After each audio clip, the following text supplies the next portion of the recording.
Hello and welcome to the next feature video for the Repopulation. I'm Joshua Halls, the co-lead developer of the Repopulation. Today we're going to be looking at housing. We have three options for housing. The first option we're going to look at mostly today is the instance housing, which you can see in front of you.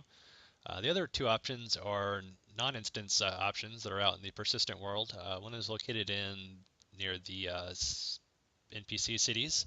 Those are in safe areas, so there's a very finite amount of those, but there will be some options that are out and near those areas. Then we'll have options that are inside of player cities. So we'll have housing inside of player cities. This also allows players to run merchants and other things like that. But the risk, of course, with those is that the cities are in contested areas, so they could be sieged. If that was ever to happen and the city was sieged, your housing unit would be returned to you and could also be replaced out in one of these instance housing plots if need be. So we're going to move forward and look at some of the housing options that are available inside of the instance housing area. And notice in front of us that we have this giant kind of white box in front of us, indicating where our housing plot's going to be.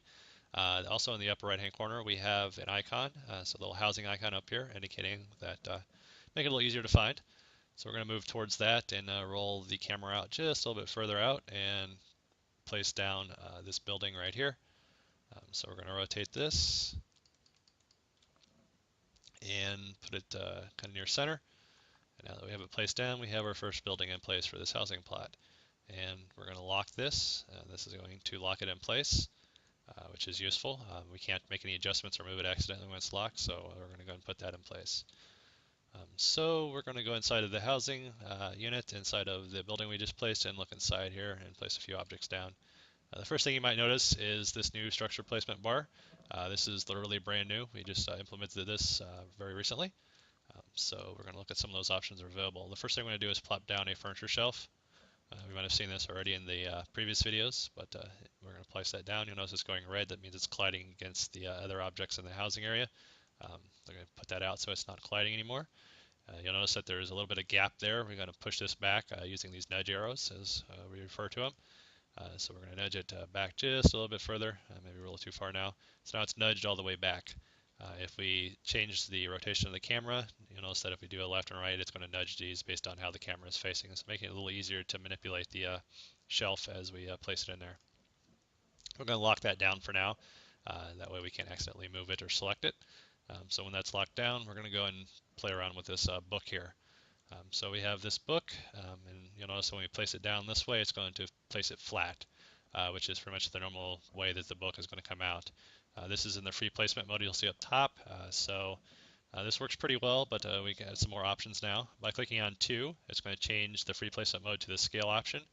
You'll notice that instead of doing an attack ability using hotkeys by pushing the 2 on the keyboard, instead of doing that, it's going to change to the scale options now. When the structure placement window is open, that pretty much disables the hotkey abilities for the abilities and moves it to the structure bar, so it makes it really easy to switch back and forth between the different modes. So when we're in this mode, we can do the scaling up and down using the mouse wheel. So this shows you exactly how it's going to look once we place it down, so we can adjust these pretty easily. We go all the way down. You can hold down Control and Shift to do all sorts of kind of different scaling along a single axis. So we can get a really funky looking book, and I do mean some really funky looking book if we adjust these all the way, crazy ways. So when it goes red, it's colliding against the shelf, so we don't want that, so we'll put it back out.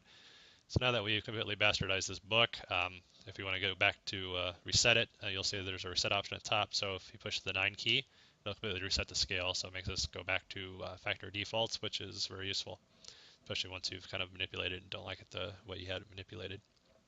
So we'll go and push the 3 key now. This will move us to the rotation options. As it would do the same thing with the mouse wheel, we'll notice that it's going to rotate it along the axis, the y-axis.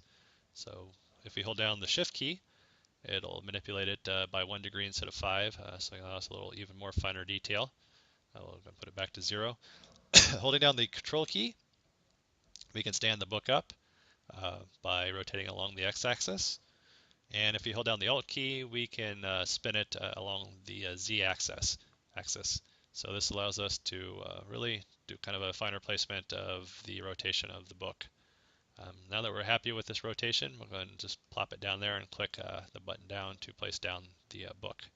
So now the book is placed in the world. If other players are around, they'd be able to see the book as it was placed into the game world. So we're going to click on this again. So with the free placement mode, kind of a thing that does get in the way is when you move the mouse around, of course, the object moves around. That's really how it was designed. So moving forward, if we don't want to do that, we can push the 4 key. This will change it to fixed placement mode. When we do that, you'll notice that the object is not moving with the mouse. So instead of having it move with the mouse, now we use the mouse wheel to move it up and down. So by doing that, we can now use the mouse wheel to adjust the height of the object. So you can see that it's slightly up in the air. This also disables collision as well, so we can go all the way through the very top part. So this allows us to place this object however we see fit. And besides moving it that way, we can hold down the Control and Alt keys to move it along the other axis as well. So now it's going along the X. So it's kind of pushing it back and forward just from our visual standpoint. Holding down the Alt key, we can move it along the other axis. Very useful, and also holding down the Shift key, as you'll notice, will do a little finer detail, allowing us for a little easier placement of the object. So now we can see that it's slightly floating in the air, which we don't want, so we can push that all the way back down so it's kind of flush now.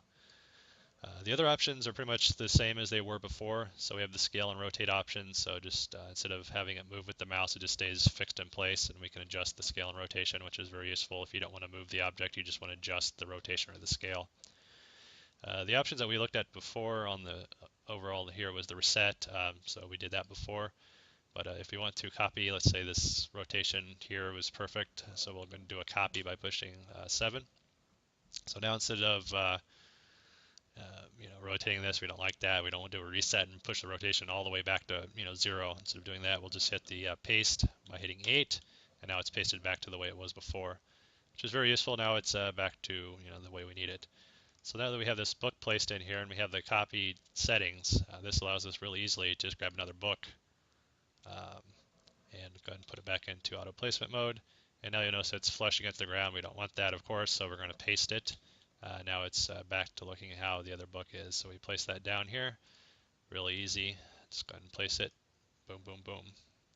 So this allows us to quickly manipulate copy settings from one object to another. So if we want to have a whole bookshelf full of books, it makes it very easy to do that. So one more final thing to look at is some other options that are tied to some of the objects that are available. I'm going to place down this kind of bar stool area here. So we got this little thing to place down. We'll put it about right there and place it, which is good. Now we're going to go down and scroll down to these stool looking things here. I'll just place these down like about here for now. A little further out. Boom, boom, boom. So now that these are in place, this one is maybe a little off by a few hairs.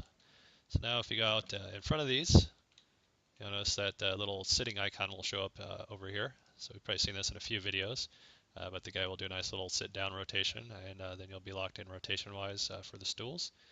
So these are some of the objects that we can tie into the other structures being placed. Pretty soon we'll also have lights available as options as well, and a few other things that are not quite ready to be placed here, but should be available here pretty soon. So we hope you liked taking a look at some of the options that are available in the housing and how objects and structures are placed inside the houses. So enjoy the video, and thank you for checking it out, and check out our website, www.repopulation.com, for some more information.